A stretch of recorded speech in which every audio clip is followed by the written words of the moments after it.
We're back. Today we're working on the Abandoned WRX finally. We finally got some parts. We got a clutch right here. We got a turbo inlet finally. And that's all we were really waiting on to put this motor back together and then toss back in. The car does need spark plugs and coil packs in it as well. Same with a couple hoses. Ran to the turbo inlet and wherever else they need to go. We did end up getting a dash piece right here, since ours was missing.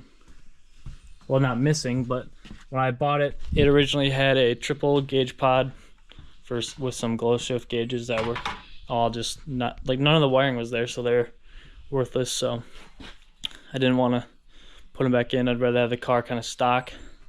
That's kind of what I'm going. Besides, you know, exterior, it's got the little front lips, the bumper canards, wheels obviously, and it's got a spoiler. But I mean, the spoiler's stock, but it's a WRX, not an STI.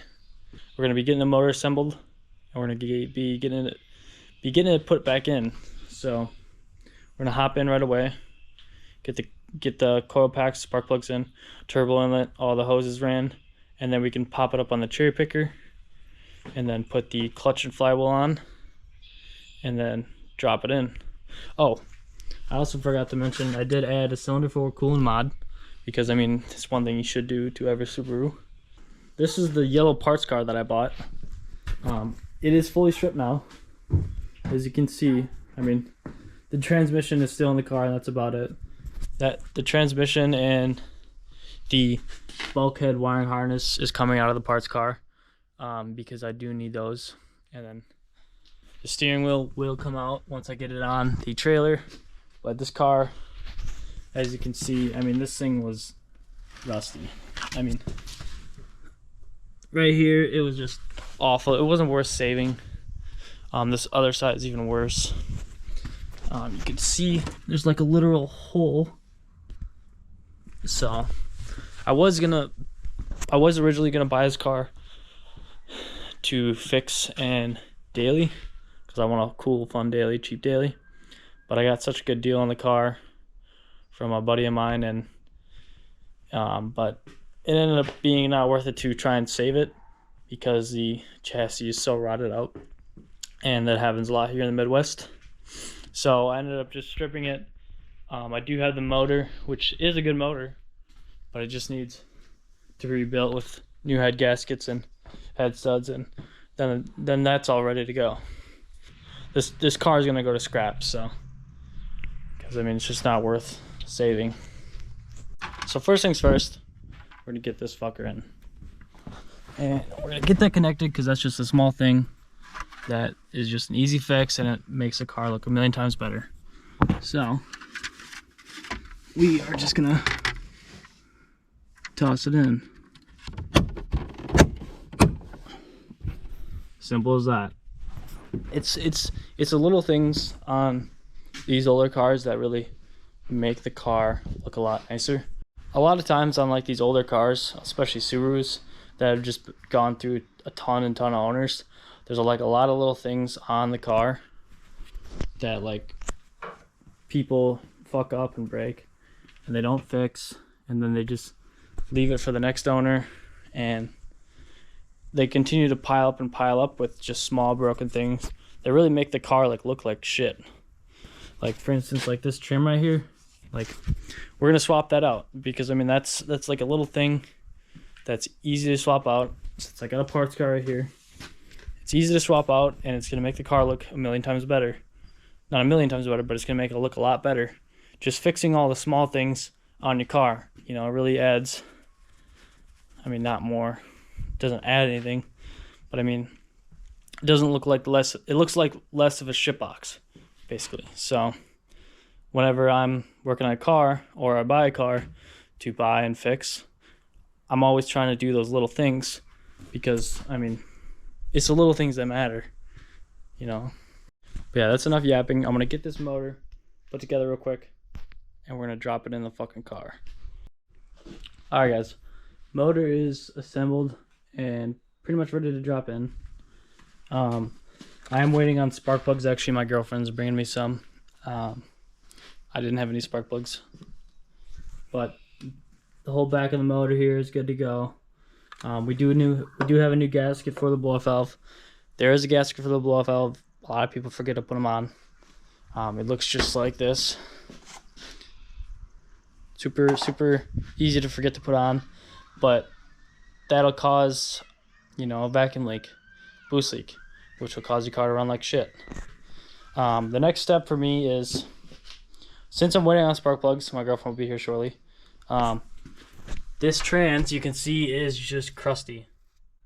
So what I'm gonna do is take like a polishing pad right here, real quick, super lightly, and just quickly go over the entire like the trans where we're mating the bell housing to the motor, like this stuff right here. And the motor here is actually pretty crusty too, so I'm going to take a pad and just quickly and very lightly just scuff it down so it's nice clean mating surface. And then we're going to be throwing some grease on the shaft so everything's greased up. And then don't forget to grease up your pin that goes through your trans, and just so everything's lubricated properly, so everything's working and nothing's sticking, especially on a car that has been sitting for 3-4 years now. But while we're waiting on my girlfriend, let's get this motor cleaned up, clutch put on, flywheel put on, and then let's get the trans cleaned up. And then once she's here, we're gonna toss the spark plugs in and drop this fucker in.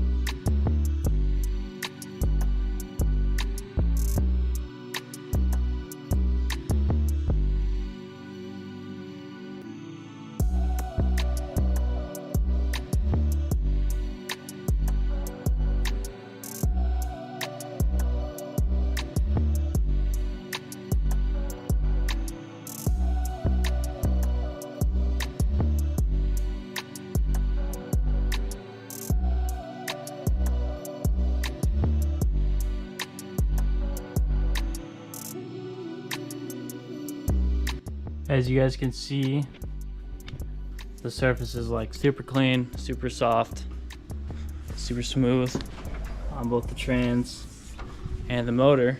So doing that just makes mating those two a whole lot easier.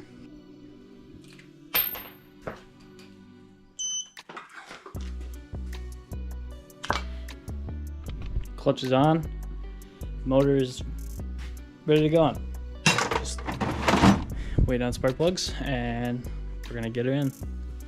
So we'll see you there. The stuff has arrived. Now it's time to toss in the new spark plugs and throw on the coil packs, then toss in the motor.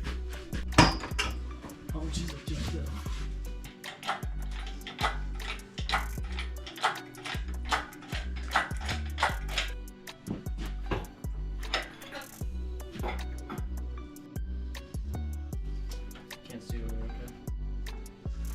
don't pull on me and almost forget to put the throat bearing clutch fork in. Do it while your motor's out.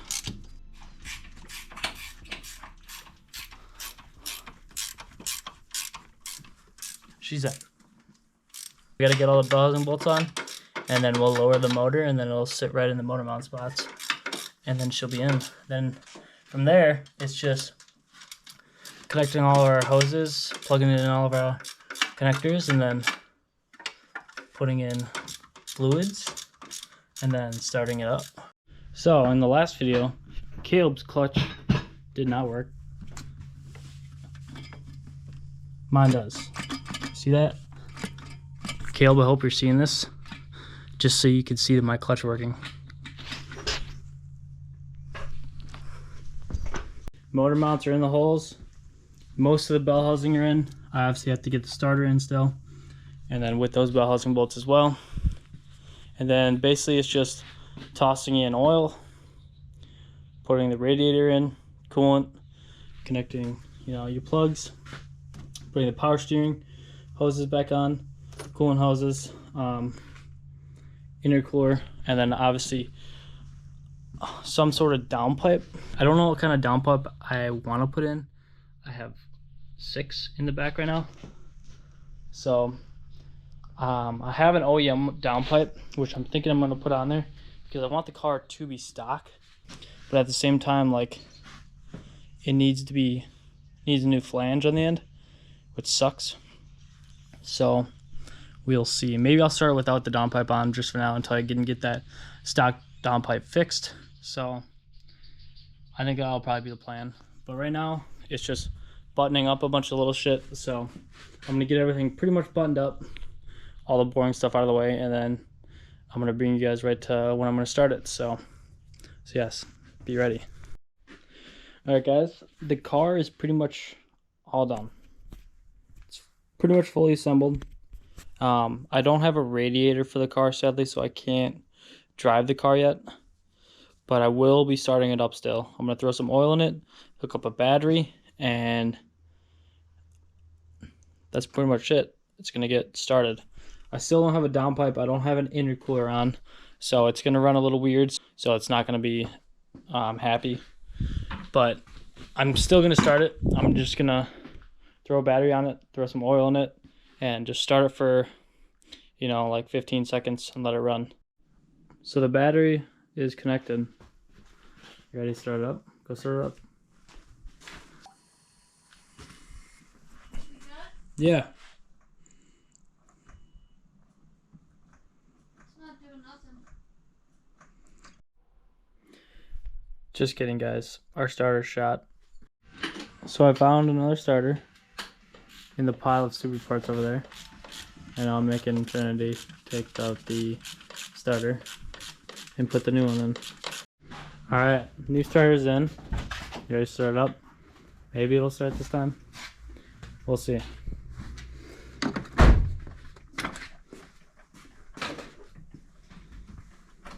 You're good to go whenever.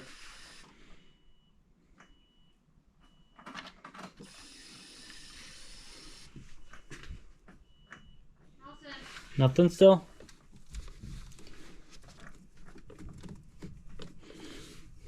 What the fuck? Well, it looks like we have a bigger issue than a starter. So, we figured out it was in like a security mode. So, sometimes when you get into a Subaru, it'll have a security light. You gotta turn the key 3 times and then it'll start. So, start it up. It's not going to want to idle very well. Actually, hold on. The MAF sensor is probably pissed. Alright, try it now.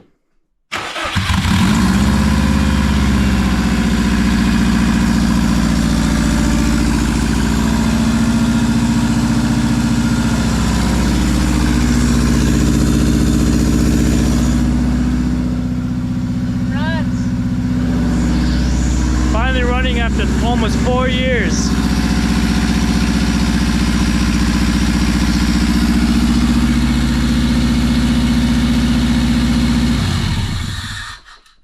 She sounds healthy too. Besides it being no exhaust, no intercooler, no radiator, and a high idle, she's ready to go. So yeah, that's the first start after about 4 years. Almost 4 years. It's been sitting for like three years and something months, but we don't know exactly what it is. But now we're waiting on a radiator, and then we can basically drive the car once we get the downpipe on too, and exhaust, and then fluids, and we'll be ripping. You excited to drive another shitbox Subaru? Yeah. Oh yeah. Oh yeah. Bringing it to the dark side. Anyways. That's it starting for the first time in almost 4 years. We'll catch you in the next one. Peace.